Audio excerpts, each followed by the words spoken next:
Hey, good day, everyone. Welcome to our Taxes and Retirement webinar. My name is Bert Salazar, and I will be your host for this webinar. We're going to provide exciting information to all of you, and believe me, we're going to get started in about 30 seconds to a minute from now.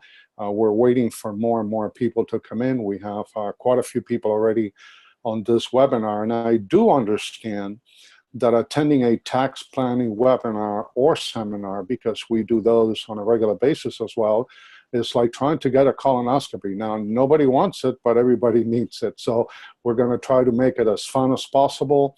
At the end of the day, we want to provide you with education that you're going to be able to take with you and that you're going to be able to apply in order to maximize your retirement benefits while reducing your tax liabilities in retirement. So we're going to get going in the next 30 seconds. Again, as I stated, we're just giving a couple of seconds to those that are joining us. And again, to those of you that are already on the webinar, thank you again for joining us. We're excited.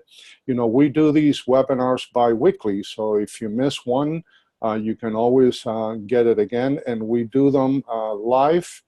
So that way that although tonight I'm not going to be able to answer any of your questions because I'm in my office by myself, many times when we do these webinars, we always have someone on the staff being able to answer specific questions for all of you. What I do suggest is you put everything away. Let's pay attention. Put away your cell phone, take a notepad and get a pen, get ready to write some notes.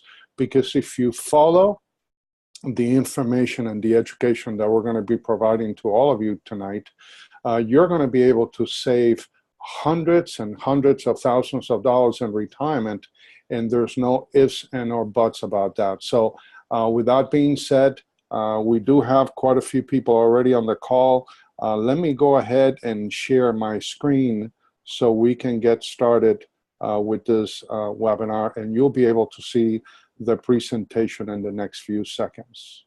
Okay, great. And you should be seeing it right about now. Again, our webinar is going to be taxes and retirement, but we're going to cover more than that. We're also going to cover some critical issues regarding the sequencing of returns in retirement and taking distribution out of your qualified plans and out of your investments at a point in time where the market may not be doing as well. We're also going to discuss a little bit about Social Security, because every time that we engage a client in our customized tax-preferred retirement blueprint, we take a lot of these issues into consideration.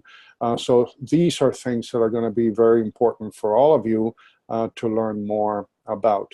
Now, again, just to use a disclaimer, I don't work for Social Security Administration. I don't work for the IRS. I am a tax preparer, but primarily I don't work for any of those organizations. In a nutshell, we're an independent firm, so we work for you, the client, and you, the client only. We're not married to any one company. We're not married to any one product. We're not married to any one service. We are married to the goals, objectives, and the needs of each and every one of our clients on an individual basis. Now, our goals are going to be very simple tonight. Obviously, we want to talk a little bit about the Tax Cuts and Jobs Act that was signed into law in December of 2017. That law took effect January 1 of 2018. So for those of you that filed taxes this year for 2017, the new law was not in effect yet. Now, obviously, we're going to share with you some of the tools and the techniques that you may be able to use in order to maximize your tax efficiency now and in retirement. And the most important thing is we're going to stick to the actionable. We're not going to get into politics. We're just going to stick to the basics, because at the end of the day, green is the goal of each and every one of us, and the goal of this webinar. You know, how much of your greens can you keep on your side of the fence, on your side of the ledger, as opposed to the IRS's. So, and by the way, those of you that may have children, This is the best way to teach your children about taxes. I did it for a number of years. The good thing is that they learn very quickly about taxation. The bad thing is I put about 20 pounds, which it took me quite a bit to be able to get rid of it. So, but I thought that would be fun for me to share with all of you. Now, in every type of webinar that we do offer certain promises and so forth. And the one bold promise for all of you on this webinar is that you're going to have the ability to increase your income in retirement without having to pay taxes. And if you follow the process that we use in our firm, you're going to be able to do that. Now, are you going to be able to perhaps do the same thing somewhere else? Probably, if the advisors that you're dealing with have a tax planning background, and if they do so, then you may be able to accomplish some of the same things. Now, this webinar has two parts. The first part, which is the part that we're doing right now, deals primarily with education. We're true believers that information without education always leads to failure. So as we provide information to you, we also want to make certain that we provide proper education that you can immediately execute. Now, if you stay till the very end of this webinar, then there's going to be a value proposition that we're going to be offering and that I'm going to be offering to all of you that's going to help you enhance your capabilities in the future. Now, who am I? Obviously, this webinar is not about me, but it's important that you have a little bit of information based on my background. You know, I'm a U.S. Marine because once a Marine, always a Marine. I attended Boston State College and Nova Southeastern University for my undergraduate and my graduate degrees. I have an accounting background, economics and financial management as part of all the studies that I have done over the last 40 years. I'm a former registered principal for a major global Fortune 500 company. And my family and I own two companies, and I'm the managing member for three companies now, Cambridge Financial Partners LLC, Camelot International Group, and last but not least, Gables Tax Planning Group, and I'll give you a little bit of information on that in the next 30 seconds or so. I've been married 33 years, happily married. Actually, my wife still likes me. So after 33 years, that's a really, really good thing. And we have two beautiful daughters, 26 and 30 years of age. Now, I am also a certified financial education instructor. And because of the fact that I am a certified financial education instructor, I do these webinars and these seminars on a regular basis. Many a times companies will hire me and my company to come in and provide financial literacy and financial education to all of their employees. Now, for many years, we've been in the industry and in business for almost 30 years. For many years, our business and mission and vision and mission stayed the same, but over the last 30 years, it has changed. I remember in the first 10 years in the business, you know, our goal was pretty much to be all things to all people. The second 10 years in the business, we started to shift because we wanted to become more of a specialist. So we decided to be all things to some people. And then over the last 12 years, we made a complete paradigm shift because we wanted to become the premier financial and retirement strategist firm in the United States. So over the last 12 years, we have decided to specialize in being some things to some people. And that's where the retirement strategist comes into play. Now think of it this way. You know, when you go to your doctor, you have your primary physician. But your primary physician is not going to do a hip replacement or a heart transplant on you. So you're going to need specialists to be able to do that. And over the years, what I have found is that many of my clients and many of our clients in our firms have a number of specialists and primary people along those lines. So we wanted to specialize. We wanted to be known as the retirement strategist firm, not only in Florida, because I live in South Florida, but also throughout the United States. So we are keen to that, and that's our specialty, and we're not going to change from that specialty moving forward, because the goals, needs, and objectives of Americans today and for many, many years to come will be primarily how to decipher retirement, how to mitigate all of the retirement issues and concerns that are going to be facing all of us at some point in time in the very, very near future. Now, what we do in our firm, as you see there in the three firms, we do tax planning, we do insurance planning, and then last but not least, we do investment planning. Now, if you notice, all of those three work very congruently, because it all starts with tax planning. Because tax planning requires no risk whatsoever. Whenever we sit down with a client and we're able, or a business owner, and we're able to reduce their tax liability by 25, 30, 35, 40, sometimes even 100%, our clients do not have to take any risk in order to maximize their internal rate of return.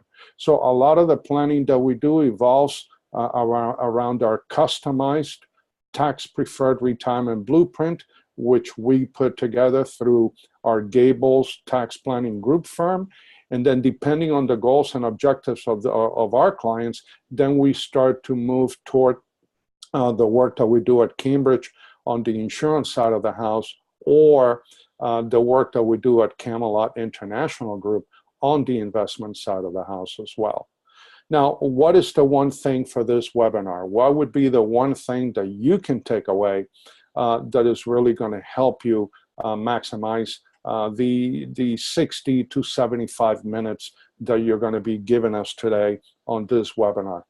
You're going to have, the one thing is that you're going to have the ability to create tax-free retirement income for life that you and your family will not be able to outlive. And we'll talk a little bit about that, because it is very, very critical in retirement that you don't run out of money before you run out of life. And sadly enough, many Americans will have to go through that. Now, we're also going to give you a couple of secrets. Secret number one, how to create a tax-free Social Security income, for life while reducing your Medicare cost.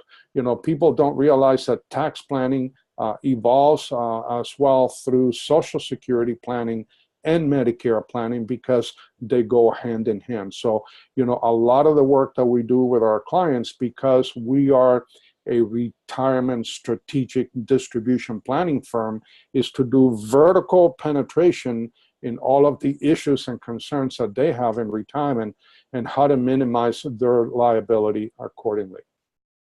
Secret number two, you're going to have the ability through the information that we're going to give you tonight to reduce your annual tax planning bill by thousands of dollars just by utilizing our customized tax-preferred retirement blueprint. Now, can you go somewhere else and try to get it done? I guess you could, but we have a system in place that dictates how it is that we engage clients on an ongoing basis. And then secret number three is that by doing some of the things that we're going to share with you tonight, you're going to be able to protect your family and yourself from the fatal four. And these are the four major risks that all of us are going to be facing in retirement. One is the risk of dying too soon and the impact that that will have on your assets and your family. Two, the risk of living too long. People are living a lot longer today, but obviously living a lot longer brings a lot of other issues and considerations that need to be looked at, because you don't want to run out of money before you run out of life. If getting old is bad, getting old and having no money is even worse. Third is because of the fact that people are living so much longer today, the risk of living with a disability has increased tremendously for many, many Americans in the marketplace. People are living a lot longer today than ever before, but that also means there's going to be a lot of need for long-term care in the future, and the cost of long-term care has been increasing at 3 to 4 times the inflation rate in the United States. So it's something to really pay attention to. And then last but not least is how to mitigate and how to manage the risk of eroding factors: taxes, inflation, stock market volatility, interest rate volatility, propensity to consume.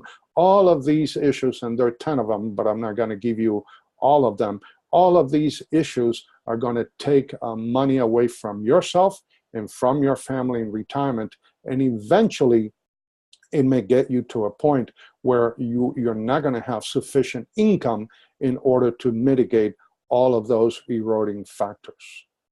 Now, if you were to pick a perfect retirement plan, the big question is, what would it look like? So if you have the ability to draw your perfect retirement plan, what would it look like? And as you can see there in front of you, there it is. You want to have a retirement plan that would have guaranteed income. Also, you would want to have a retirement plan that would provide for longevity protection. You would also want to have a retirement plan that would provide for inflation protection. So that way, each and every dollar that you earn every single year in retirement will stay ahead of inflation. Also, most important, you want to have tax-free income, or as much tax-free income as you possibly can in retirement, because if you're able to do all those things, then your retirement life is going to be full of tremendous benefits and joy. Obviously, you want to have some LTC or long-term care hedging. You want to make certain that in case that either you or your spouse happens to have a need for long-term care, that you have sufficient assets in order to be able to mitigate that risk. And then last but not least, you want to have survivor benefits. So that way, at the point in time that you and or your spouse may pass away, the surviving spouse would have enough assets and enough dignity to be able to make it all the way through. So if you had to draw the perfect retirement plan, that would be exactly what it would look like and what it should look like from a business perspective. Now, there's a fast approaching train, and I want to spend a couple of minutes on this slide right here. And the train that is coming at a very fast pace, it's a tax train. And although the Tax Cuts and Jobs Act was signed into law in December of 2017, on the individual side of the house, not on the business or the corporate side of the house, but on the individual side, all of these tax benefits are going to sunset in 2025. So you have an 8-year window in which to maximize your tax planning perspectives. So you cannot afford to wait until next year to start doing tax planning. You need to start doing tax planning today. Now, take a look. If you look at the top left-hand corner there, take a look at the national debt. It's exceeding $21 trillion as we speak, and that is growing every single second of every single minute of every single hour of every single day of every single year. Take a look at the bottom. On the bottom, you're going to have the unfunded liabilities. And the unfunded liabilities are liabilities that the U.S. government have and promises that the U.S. government have made to Americans that they don't have the money today to be able to fulfill.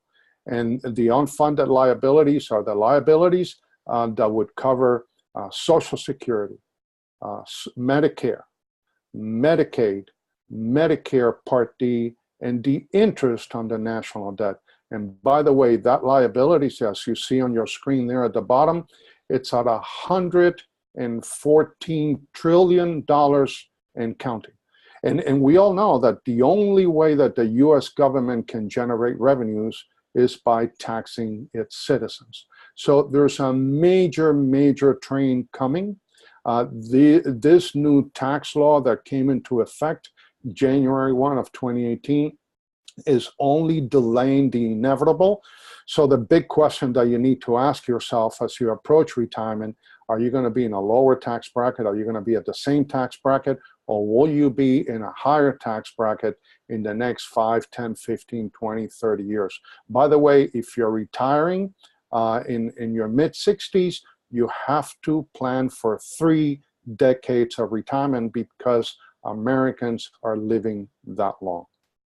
Now, if you take a look at the US tax history map, as you see there, other than on the left-hand side, at the very beginning of the tax code in 1913, and during the period that you see there in the 1920s through mid-30s, which is the period of the Great Depression, we are actually living, if you go now to the right, we are actually living in the 3rd lowest tax bracket section in the history of our country.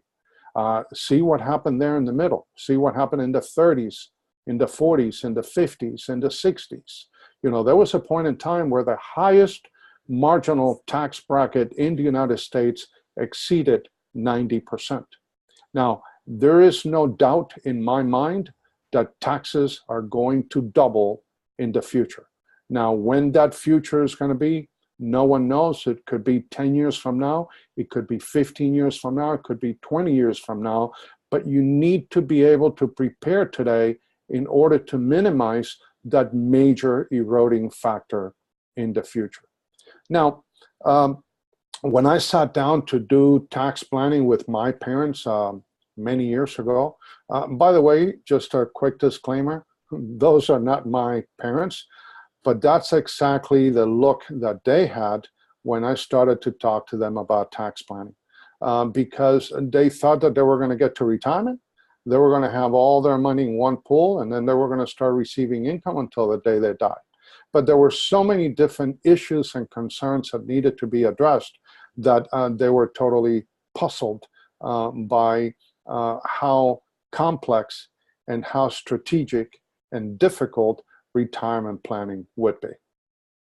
Now, obviously, what we're going to do tonight is we're going to cover some of the new tax law, and I'm going to try to go as fast as I possibly can with through most of these slides. But we're going to primarily talk about married filing jointly, because a lot of the tax planning that we do at Gables Tax Planning Group are primarily done for husband and wives. So it's married filing jointly. So that's what we're going to be talking about today. Take a look at it. Take a look at the new tables. And that's under the new tax law. Now you see there that as it's a progressive tax system. So as your income increases, so does your tax bracket and liability, as you see there on the right. Now, under the new tax law, you have a 0% tax bracket that you don't see there, because that's the one that takes into consideration your standard deductions given to all of us under the new law by the IRS code. And then you have your 10, 12, 22, 24, 32, 35, and 37%. Now, the tax brackets have actually been reduced, because if you look at the ones on the right, you know, like the 12 used to be the 15, the 22 used to be the 25, and so forth. So as you start to see your paycheck in 2018, for most of you, you will see an increase in income due to the fact that your withholding, because of the new tax brackets, are going to be lower. Now, when you file your taxes in 2019 for 2018, most Americans are going to see an additional tax benefit that they have not seen in quite some time. Now, that's how the same tax map occurs. And what's interesting enough, in our firm, we specialize in working with two groups. Now, the groups that happen to be between the 12 and the 22%, and then the group that happens to be between the 24 and 32%. And the reason why we specialize in working with those two groups is that the difference between a 12 and a 22% is 10 points. And the same thing, the 24 to 32% is 8 points. So we want to make certain that none of our clients that are working with us through our customized tax-preferred retirement blueprint, that they ever go from a 12 to 22 or from a 24 to 32%. As a matter of fact, we want to reduce, and we have been very fortunate in being able to reduce those tax brackets in retirement. Now, we're also going to be discussing capital gains. Capital gains is a different dog altogether, because the brackets that we just covered 30 seconds or a minute ago were your ordinary income tax bracket rates. Now, capital gains, it follows more or less the same brackets, but the numbers are different, and they're actually lower. And the reason for that is that, you know, the IRS provides certain benefits to business owners and investors and people that are willing to take a risk with their money. They're either willing to take a risk with their money, they're willing to invest in the US economy, or they're doing a combination of both. So because of that fact, then the IRS is willing to give certain benefits. So if you open a business and obviously you're investing and you're bringing in employees to your company and so forth, some of the benefits that you receive from a business perspective are going to be based on capital gains. And if you happen to buy a stock or you buy some real estate and then you decide to sell it after you hang on to that real estate for at least 1 year, then you can sell it at a capital gains rate. And that is how the tax brackets. Now, what's interesting is whenever we have a conversation with a client and we ask what they think the capital tax bracket rate is, everybody says 20%. And the answer cannot be further from the truth. By the way, if you fit that profile that we work in, the 12 to 22% and the 24 to 32% on the ordinary income tax bracket, very seldom will you find someone that is going to get into the 20% tax bracket. So as a matter of fact, as you see there, if your capital gains are between $0 and $77,200, you're actually in the 0% tax bracket. You will not pay any taxes on your capital gains. From 77.2 to 479, you would now fall into the 15% tax bracket, and then anything north of 479,000, you would fall in the 20% tax bracket. So as you can see, the capital gains tax bracket is also progressive, as you see there now in your tax map. And this is now for 2018 and beyond until Congress will then decide in 2025 what it is that they're going to do. Are they going to be able to move it forward, or are they going to take it off? Now remember, all of these tax laws that just came into effect were done under a Budget and Reconciliation Act, which means that they're going to be sunset.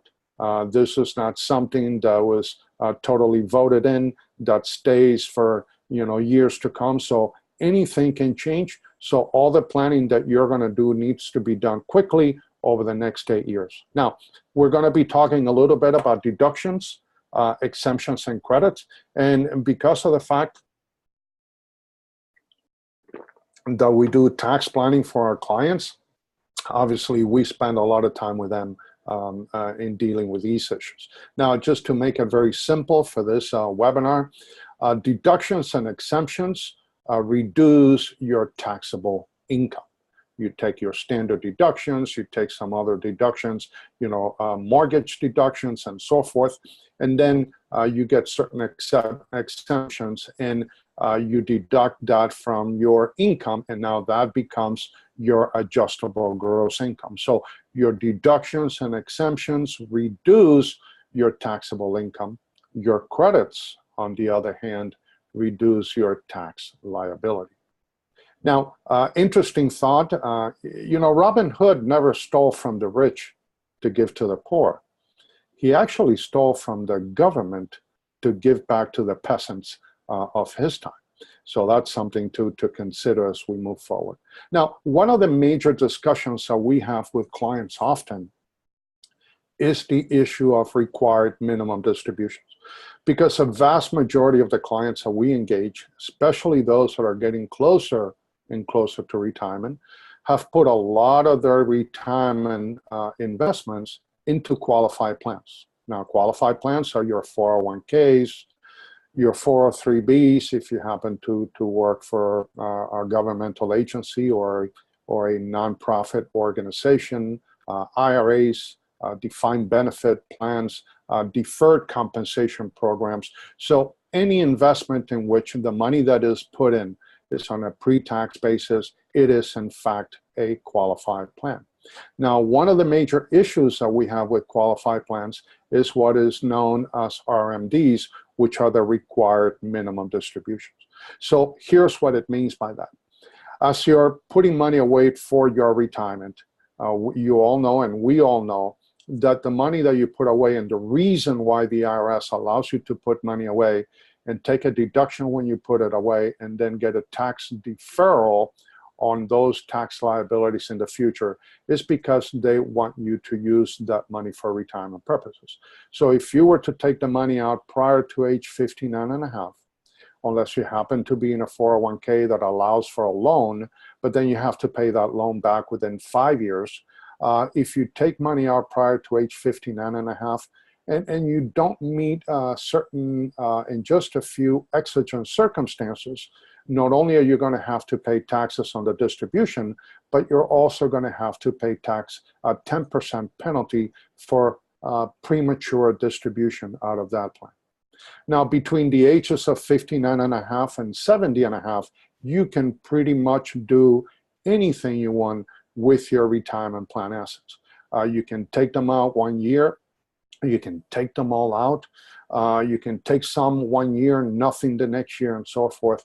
But once you get to the age of 70 and a half, now the IRS is going to force you, whether you want to or not, to start taking distributions and pay taxes on those distributions as you move into your retirement years. So here's our calculation, and here is how you figure out what your calculation would be at 70 and a half in order to determine the amount of money that you need to take out. So let's say that you have a $500,000 portfolio of a combination of IRAs and 401ks. So if you turned 70 and a half in 2018, you would take a look at your December 31st of 2017 statement to determine the calculation for your 2018 withdrawal.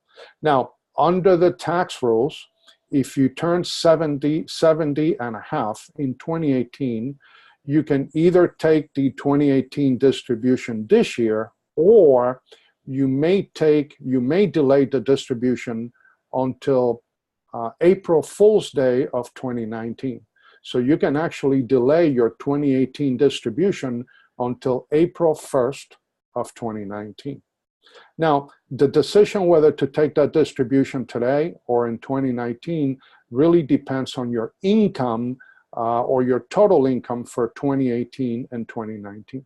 But let's stick to those numbers. So let's say that in this exercise, at the end of December 31st of 2017, the total amount of all your qualified plan assets was $500,000. Then what you're going to do in 2018 is you're going to take a look at the formula, and it's going to give you a formula for you to use. So you're going to take the $500,000 or $500,000. You're going to divide that into a factor which is 27.4, and it gives you the number which is $18,248. So you need to take for 2018 or no later than April 1 of 2019, $18,248 out of your qualified plans in order to meet the required minimum distributions. Now, if you fail to take that distribution when you're supposed to, then not only are you going to have to pay taxes on the distribution that you should have taken that you didn't take, but you're also going to have to pay an excise tax penalty of 50%. Yes, you heard me right, 50%. So you have to be very, very careful as to when you're going to take the distribution. By the way, if you delay taking your 2018 distribution in 2018 and you wait till April 1st of 2019, now you're going to have to, by April 1st of 2019, take the 2018 required minimum distribution, plus by December 31st of 2019, you will have to take a second distribution, which will be your actual 2019 distribution. So you will have to take two distributions in 2019. So you have to do tax planning calculations to determine whether it would make better sense for you to wait until 2019 to take both distributions from a taxable perspective, or do you take one in 2018 and the other one in 2019? Now, if you don't know when you're going to die, just call the IRS and they'll tell you. This slide that you see there is your uniform lifetime table, and you have to use that table every single year in order to determine what your required minimum distribution will be. So for 2019, you're going to take a look at your December 31st, 2018 account value in all of your qualified plans, and then apply the next rule. So if for age 70 and a half, you use 27.4, then at age 71, you will use the 26.5. So you will divide the account value by 26.5 in order to determine the distribution. And then every year thereafter, you will have to do the same thing. Now, because we're a tax planning firm, we do the calculations for our clients in order to help them mitigate that potential liability, which would be astronomical for them in the future. Now, we're going to talk about Social Security. And there's something very interesting about Social Security, which is very critical for all of us on this call to understand, especially for all of you.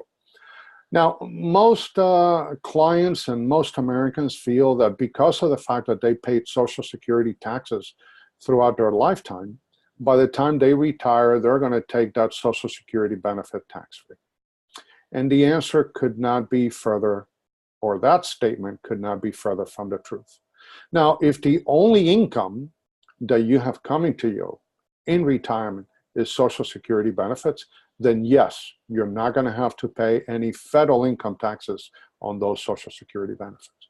The taxation of your Social Security benefits is not really based on the Social Security benefit that you receive itself, but it will be on all the additional income that you may have coming to you that is reportable under your tax return, and that will determine what percentage of your Social Security benefits you're going to bring into taxation for that year.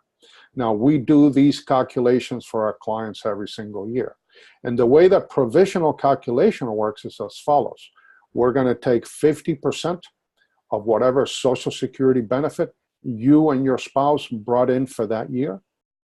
Then we're going to add ordinary income. You know, many of my clients in retirement are still working part-time, so that would be a W-2 income or a 1099 income that you may have coming to you. Or if you're taking distributions out of your 401ks or IRAs, that will be factored as ordinary income. So we have to bring that income into the equation. We also have to add dividends and capital gains. So those capital gains distributions, if you sold a stock on a given year, that capital gain that you're going to pay at a lower rate, we have to add on to determine what percentage of your Social Security benefits, if any, will come into taxation. Many times when we do these calculations for our clients, sometimes we caution our clients to say, look, it might make sense just to sell a portion of your stock this year and then sell the remaining or the remainder in the following year in order to avoid taxation of Social Security benefits.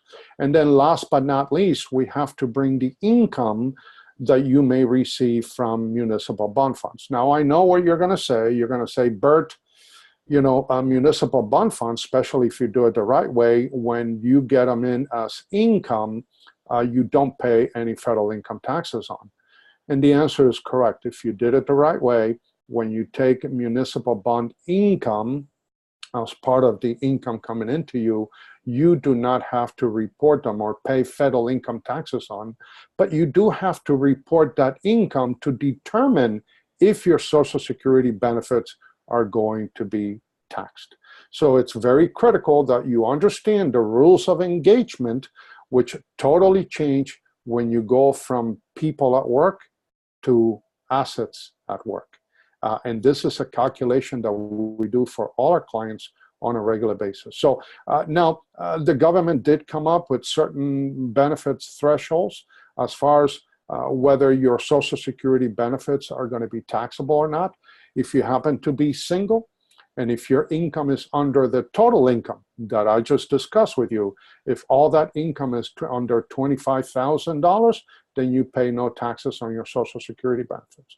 If it's between $25,000 and $34,000, then 50% of your Social Security benefits will come into play.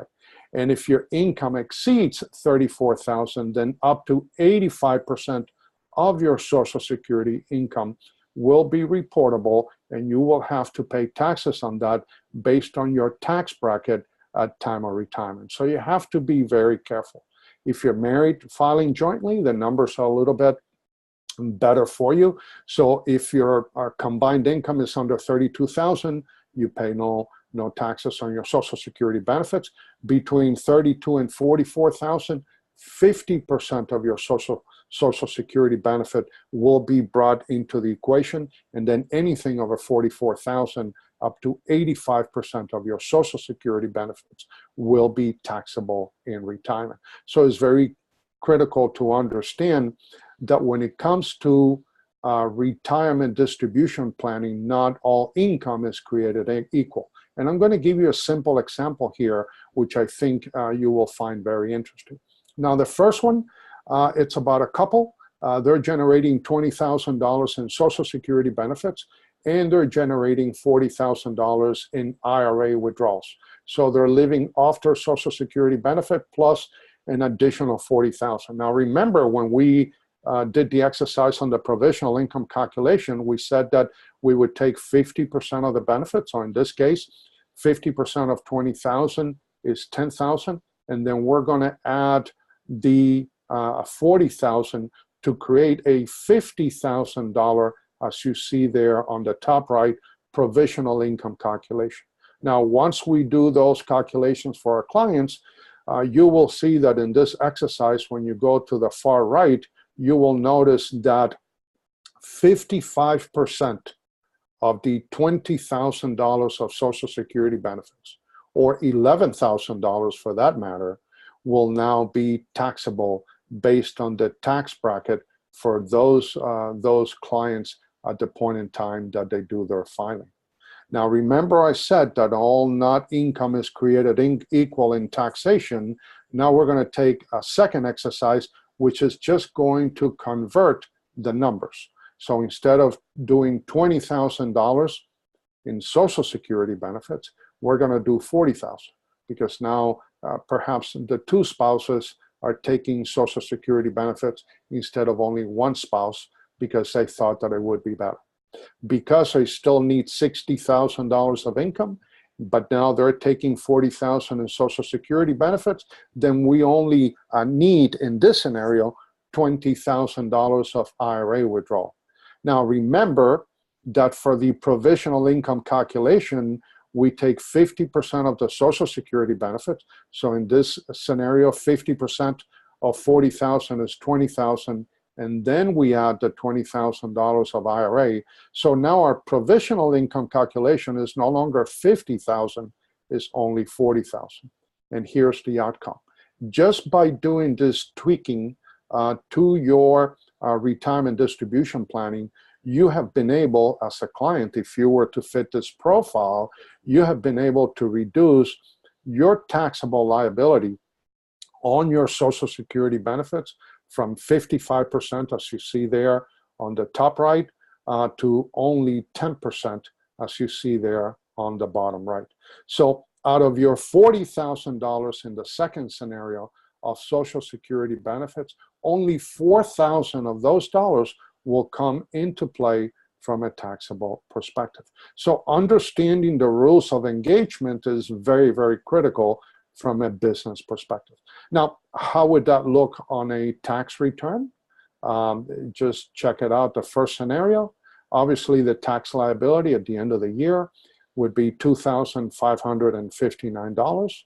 And then when we do the exercise by swapping the distribution rates from Social Security maximization, then you notice that the tax liability is zero. So let me ask you this question. You know, that's $2,500. That's a little over $200 a month. What would that represent to you in retirement? That could represent a car payment. That could represent a vacation. That could represent a number of weekends that you may take with your family. That could represent additional savings that you can put away. So understanding tax planning, and by the way, those savings did not require any risk on your part. Now, once we start working with our clients in reference to retirement distribution planning, we have to pay a lot of attention to Medicare planning. Because if you have excess income, you may have to pay excess premium in retirement. Now, the good thing is if your reportable income or your adjustable gross income in retirement is under $170,000, then you're going to be paying approximately $134 a month for Medicare Part B, and then obviously you're going to pay on Medicare Part D. Now, if you recall, for Medicare, you don't pay any premium on Medicare Part A because that's already covered during your working years. You will pay an income, or you will pay a premium on Medicare Part D and Medicare Part D. Now, in addition to that, obviously, because of the fact that Medicare only covers about 80% of your liabilities, and by the way, Medicare planning and health planning and healthcare planning in retirement is going to be one of the biggest expenses that you and your family are going to have to deal with. So it's very critical that you do proper due diligence in this area. Now, you may have to buy a Medicare supplement policy. You may have to go into some kind of a Medicare Advantage plan in order to cover that 20% differential between what Medicare covers and what you're going to have to pay for yourself. So we do a lot of Medicare planning along those lines, but I'm not going to go into a lot of details. Now, let's get to a sample exercise, which is actually an actual case that we worked on a few months ago. And we have different flavors of these cases because this is all we do in our firm. We work with clients that are approaching retirement. Many of them are already in retirement. They just want to make certain that, you know, they're doing the right things and that they can tweak their retirement distribution planning accordingly. So I'm going to share with you an exercise that I think you're going to be able to find very interesting from a business standpoint. So this is a case study. We're going to look at a husband and wife, age 50. This is an actual case. But obviously, we're not going to give you any information on their names because we need to, you know, protect our clients from a confidentiality standpoint. So husband and wife, age 50, they have combined IRA amounts of $600,000. And the reason why they have that is because I've had different jobs at different times in which they were making large contributions to 401ks. And when they left that employment, then they rolled the money over to their own IRA. They also have traditional mutual funds of approximately $200,000. This is mutual fund investments, after-tax investments. Husband, in this case, is contributing 10% to a 401k at his place of employment. There is no match, so the company that is offering, the employer that is offering the 401k is not doing any match. The spouse is contributing $6,500 to a traditional IRA along those lines. They're paying approximately $6,000 annually. for long-term care policies that they have on each other to make certain that if one of them has a need for long-term care, that the additional costs for those long-term care expenses do not have to come from their standard of living to mitigate that liability. They also pay $3,000 annually for term life insurance policies to protect each other in case of a premature death from a business perspective. And obviously, they're getting their standard deductions and mortgage deductions and so forth, like many of us get every single day. Now, I want to share with you the type of planning that we do, because we use financial buckets. And we use financial buckets in a number of different ways. We use it for longevity planning, but we also do it for tax planning. Now, there are three buckets here in front of you. And the first bucket, bucket number one, is all your tax bucket. That's where all your mutual funds, your CDs, your money market accounts, your checking accounts go into that bucket. That bucket gets taxed every single year, so you get a love letter from the company where you have the investment, which is a 1099, which is reportable to the IRS. By the way, the vast majority of our clients, when we engaged them for the first time, they were paying taxes that they didn't need to pay because of the improper balancing of their tax buckets. Now, the second bucket, bucket number two, is the tax deferred bucket. Now, that's a bucket that most of us and most of you understand. That's a bucket where it's tax deferred. That's where your 401ks go into. That's where your IRAs go into. That's where your 403bs go into. And then last but not least is bucket number three, which is the tax-free bucket, which is the least understood bucket that you have. Now, by the way, the bucket number three has, in reality, four investment types of vehicles that go into those buckets. You have the Roth IRAs, you have the Roth 401ks, you have your municipal bonds, and then you have your 7702 plans. Now, we don't have the time to discuss all of them, but other than those four vehicles that are mandated and regulated, there's no other investment that can go into the tax-free bucket. Now, if you're in retirement and you have a choice, where would you want to have the vast majority of your money? Would you want to have it in the taxable bucket, the tax-deferred bucket, or the tax-free bucket? I think the answer would be pretty simple at this point in time. So in my conversation with the clients, what were some of the issues that I had to address with them during that time? Number one is to determine what were their IRAs going to be worth in retirement. Because remember, it all has an impact on provisional income calculation. So at 6%, our clients at the time of retirement, remember, they're age 50, they're going to retire at age 65, they're going to have north of $1.4 million in their retirement accounts. And if I'm using an 8% internal rate of return on the investments over a 15-year period, it's going to be north of 1.9 million. So it may be somewhere in between those numbers, but regardless, they're going to have a lot of money. They're going to have actually too much money in their tax-deferred bucket.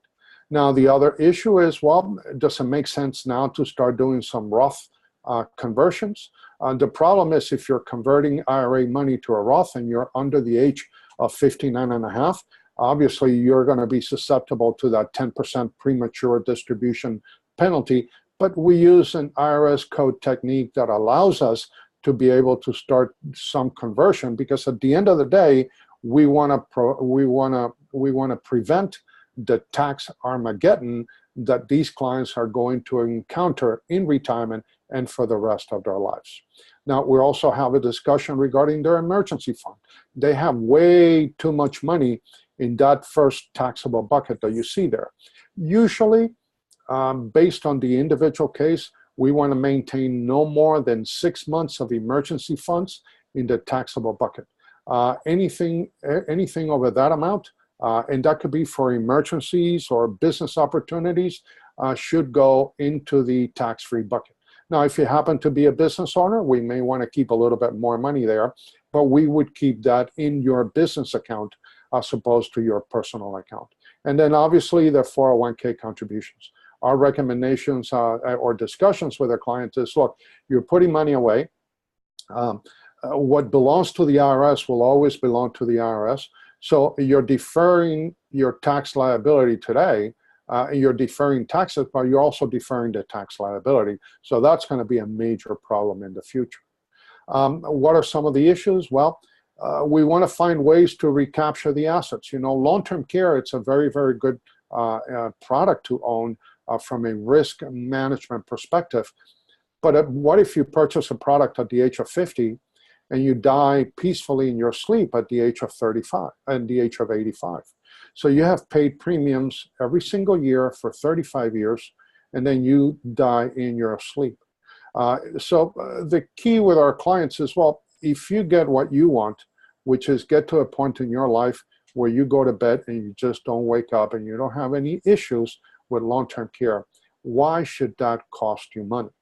So any type of planning that we do, we want to make certain that if our clients get what they want, they shouldn't have to pay for that from a business perspective. Because remember, if the client died in his or her sleep, not only did they lose that premium over 35 years, but they also lost the opportunity cost.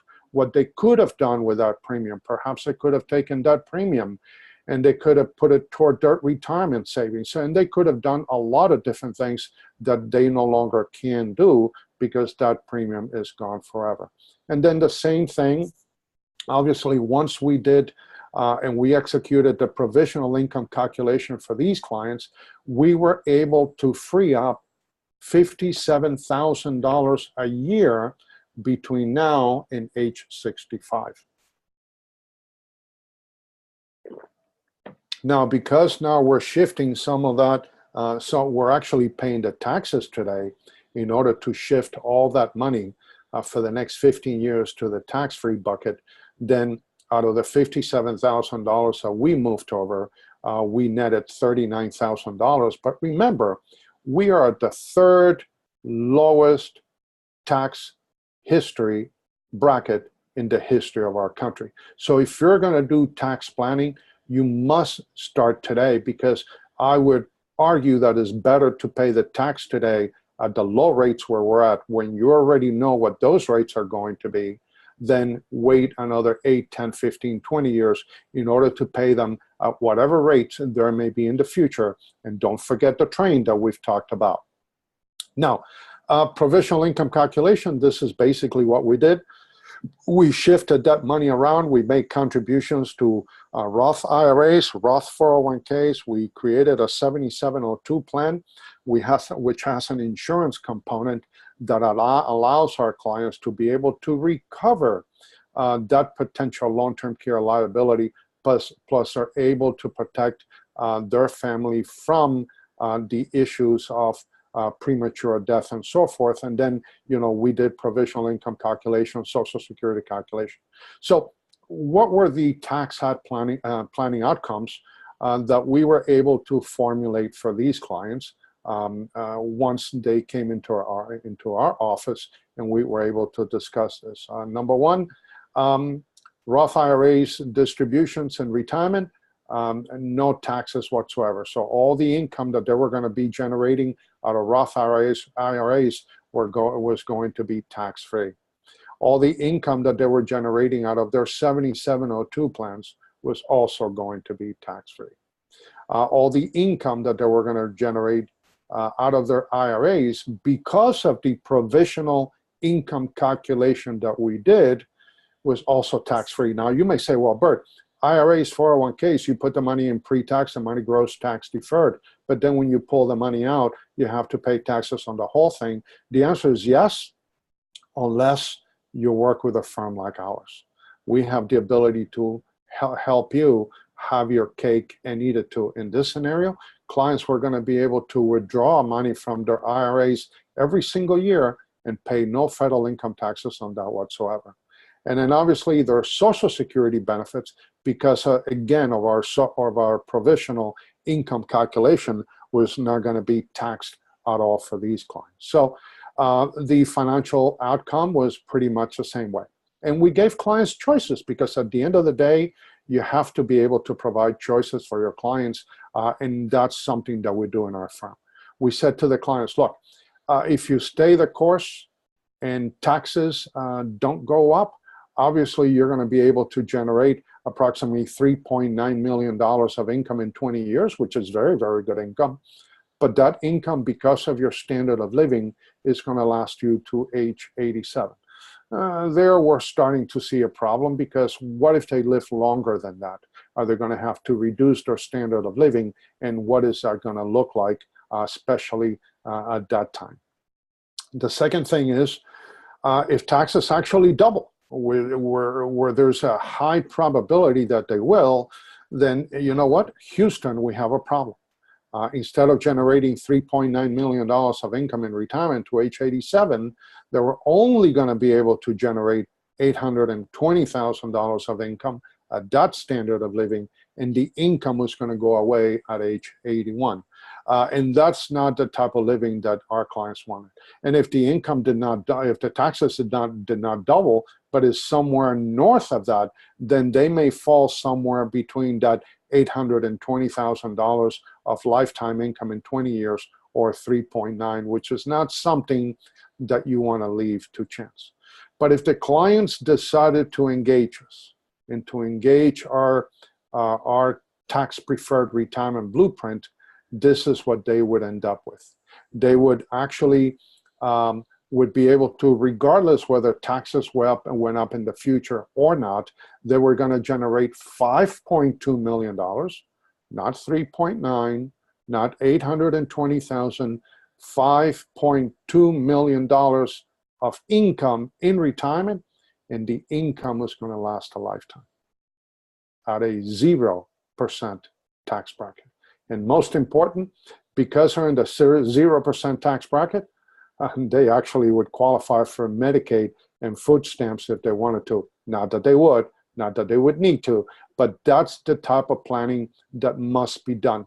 Tax planning is the most important thing that you can do in your retirement life. Now, hopefully we're providing a lot of value to all of you so far, and that's important to make certain that the value that you're generating and the information you're going to be able to take with you and get it to the next level. Now, the next issue that I want to talk to you very briefly about is the sequencing of returns. If taxes are going to have a critical impact on your retirement distribution planning, the sequencing of returns or the market volatility or the interest rate volatility could have a really, really a major impact. Now, during your accumulation years, whether the market goes up or not, as long as you stay invested, it's going to be just fine.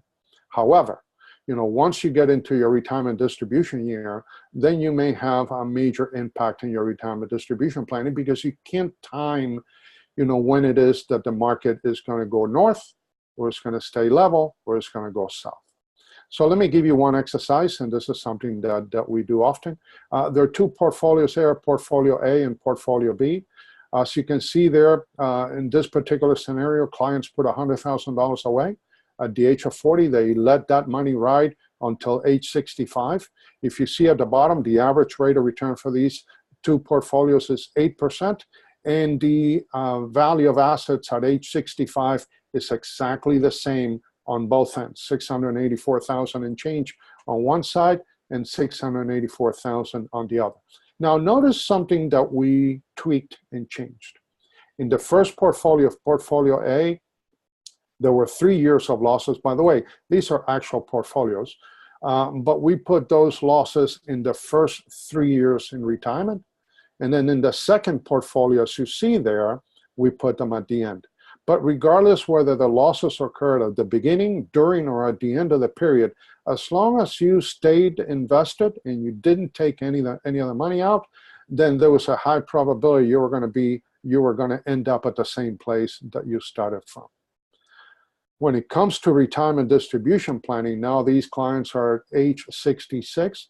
They're going to start taking distribution. The distribution that they're going to take is going to be based on 5% of the account value at the first year of retirement, and they're going to do that for the rest of their lives. the rules of engagement totally change. And take a look at this.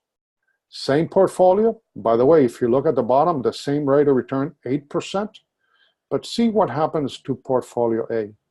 Because of the fact that the clients suffered losses while they needed to start taking distribution out of these portfolios because they needed to maintain their standard of living, notice that in portfolio A, the clients run out of income at age 82. Houston, we have a major, major problem. Yet, when we added the 3 years of losses at the end of the portfolio, as we did in portfolio B, even at the age of 90, the clients have what, $2.6 million plus in retirement income still left in that portfolio. And that's where the double taxation of the sequencing of returns comes into play. And what the double taxation pretty much says is that as the market is heading south and your assets are losing value, if you have to dip into those assets in order to maintain your standard of living, you're actually compounding the problem to a point that is non-regressive, and you're not going to be able to recover throughout your retirement life. So having principal protection in retirement, it's a major, major issue, and it's a major, major planning technique that you need to apply to your hard-earned retirement assets. Now, quickly, Social Security benefits. Obviously, we've all seen it there. As you can see, your Social Security benefits take into consideration your best 35 years. And you see there that you have, when you receive your Social Security statements, if you don't get them, make sure that you go online to www.ssa.gov, sign up, open an account, and then you can get your Social Security benefits. They're going to give you three numbers. They're going to give you the PIA number, which is the primary insurance amount, which is that distribution that will occur at your FRA, which is your full retirement age based on your date of birth, will determine when you will be able to receive full retirement benefits. So you're going to get your PIA, which is your full retirement benefit. You're also going to be receiving a number which would be the age 70 number. And then you will also receive one which is your age 62 number. By the way, if you delay taking distributions after age 66, for every year that you delay distribution, you actually get an 8% increase in your retirement benefits once you get to age 70. So it's a total of 32%. After age 70, you have to start taking your Social Security benefits because you're not going to be accumulating any additional credits. So therefore, you might decide to take it at that point in time. Now, whether to take your retirement, your Social Security benefits at 62, at 66, or age 70 depends on your customized tax-preferred retirement blueprint. And that's something very critical. Now, spousal benefits, let's say husband and wife, Jeremy in this case, was working all his life, and his PIA at his retirement age is $2,200. Now his wife, Samantha, she was a stay-at-home mom. She stayed at home because of the fact that she did not get paid. Notice that I said did not get paid, not that she didn't work, because she probably worked a lot harder on her family than Jeremy did at his job. She obviously was not able to generate any PIA or primary insurance amount. But because of that, she does have the ability to take a 50% of Jeremy's primary insurance amount, which in this case would be $1,100. And then when Jeremy retires, obviously at age 66, he's generating his $2,200, and then Samantha, his wife, will generate $1,100 in retirement. And obviously you do have that cost of living adjustment that the government determines on an annual basis. Now, the other thing to consider, and I deal also with clients that have gone through divorces. So if I'm dealing with someone that has gone through a divorce, there are critical things that you need to pay attention to. Now, spousal benefits. If you were married at least 10 years to your ex-spouse, then you do qualify for benefits. That's one of the requirements. If you're still unmarried, that's one of the requirements. If you're at least both of you and your ex-spouse are age 62, then that would be a requirement as well. And then obviously, if you have been divorced at least 2 years. So if you fit that profile, you may collect your Social Security benefits on your ex-spouse's Social Security benefit from that perspective. And then survivor benefits, obviously, you'll see there on your screen, work along those lines as well. So we're getting toward the end of the webinar, and I think, the one question I want to ask all of you, and I think most of you have said, based on what I just saw, that this information has been tremendous. So let me ask you a question. How would you mind if I ask for permission to kind of walk you through the Tax Platinum package that we offer all of our clients that decide to engage our services? Because remember, I did tell you at the very beginning that I was going to offer you a value proposition that you're not going to be able to get anywhere else in the United States from a firm like ours. So obviously, I always like to ask permission. And my permission is pretty much to ask you, how would you like to work with my firm and myself in order to create the ultimate tax-preferred retirement blueprint? And then, obviously, because of all the stuff that we've talked about, I think you can start to see how everything needs to be evaluated and coordinated in order for you and your family to maximize your benefits in retirement. Now, the customized tax-preferred retirement blueprint that we do for our clients brings about a number of steps and reports that we do for each and every one of our engaged clients. First, we do a customized tax-preferred retirement blueprint. And that's making a decision for our clients, as to when to retire, what to do, when not to do, what products to have, when to execute distributions, the wills and the trust. So we bring all of that together. It's just like if you were playing golf. If you get invited to play at the Masters and you want to try to win the golf tournament, and you're looking at the number one player in the world, and many years ago was Tiger Woods. And when he was in his heyday, if you were given a choice to either use his swing or use his clubs, which one of the two would you have picked? 99.9% of you, unless you don't know anything about golf, would have rather picked his swing than the golf. So it's not so much about the products, it's about the process and the techniques that we use in order to maximize your internal rate of return. Obviously, we do tax planning and Social Security reports for all of our clients, and that is customized for each individual client. There, we're going to determine how to maximize the Social Security benefits, when to take them, when not to take them. Do we take one spouse first? Do we delay the second spouse? Do we take both at the same time? Most important, how is that going to impact our provisional income calculations? We also do tax planning. We do Social Security, Medicare.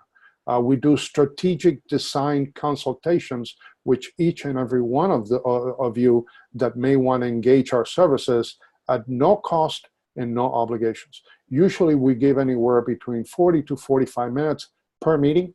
We don't cover everything at once. So if we're going to do tax planning, we're going to do a tax planning video conference with you that may take up to an hour to do. And then the following week, we do something else. And the following week, we do something else. Because at the end of the day, we want to be laser sharp. We want to be a sharpshooter. Remember, we don't do all things to all people. We are some things to some people. We also do and provide to our member clients what we call our member coaching webinar series. And this is a series of educational webinars that we do and provide to each and every one of our engaged clients every single year for as long as you are a client of our firm. And we've been dealing with clients for the past 30 years. We have clients that have been with us 10, 15, 20, 25, 30 years, and we enjoy that because that's where we build the tremendous amount of credibility and trust that we have in the marketplace. These webinars are held the third Saturday of every month. And if you don't have the ability to attend on any given Saturday, because I know life does get in the way, we actually record all of our webinars, and then we send them to your inbox so you can review them at your time. Now, obviously, we could charge a lot of money, and we do. For clients that do not engage us through a webinar or a seminar format where we're providing education, we do charge for our services. So normally for our customized retirement blueprint, we charge $787. For our tax planning report, we charge $587. For our Social Security distribution report that includes all of the issues that we've discussed, we also charge $587. And then obviously for our individual private consultation, because of what we do in preparation for those consultations, we charge $497 for each and every one of those that we do. And then when we do the final 1 hour Social Security and Medicare private consultation, we also charge $497, as you see there. And then obviously the webinar series that we do, which provides a tremendous amount of education to all of you, because remember, and I already said this, information without education always, always, always leads to failure. The value that we provide with the information and the education we give our clients on a monthly basis has a total value of $5,467. So when you take a look at the entire offer that we do and that we offer to each and every one of your clients, as we add all of those figures together in the capability that we do, you see there that the entire value that we provide for those services that we do for our clients is $9,416. Now, can we charge more? Absolutely. I have clients that, you know, pay us a lot more for us to do business planning, because then we get into their business part of the house as well. And then we do a lot of tax and business planning along those lines. We can charge a lot more because remember, you're going to be saving thousands of dollars every single year. And you're going to do that for the rest of your life. And we only charge this one time.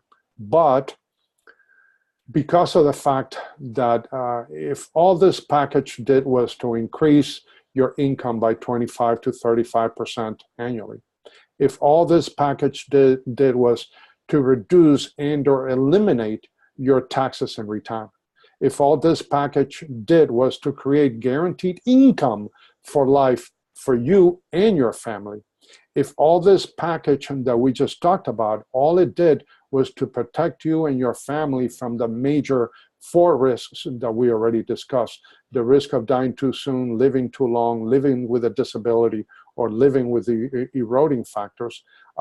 If by doing a tax-preferred retirement blueprint, you were able to put all of this together, wouldn't that $9,416 be more than worth?